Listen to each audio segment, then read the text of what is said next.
কোরআন জাল হলো না হলো না? হলো। সূরাতুল বুরুজ রাসূলের যুগেই তারা তৈরি করলো কি? সূরাতুল বুরুজ।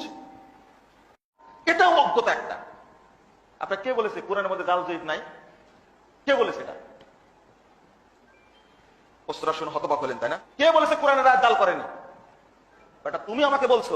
তুমি আমার সামনে এসো, তোমাকে জাল আয়াত কয়টা শোনাতে আমি শোনাই দেবো তোমাকে। মানুষের মধ্যে এগুলো বলাটা হলো বিভ্রান্তি, এজন্য আমরা বলতে চাই না। কোরআন এতটা জাল করেছে, হাদিস জাল করেছে, কোরআন বেশি জাল করেছে। আমার দাবি হলো সূরা ফাতিহা কোরআন না। বলেন কি?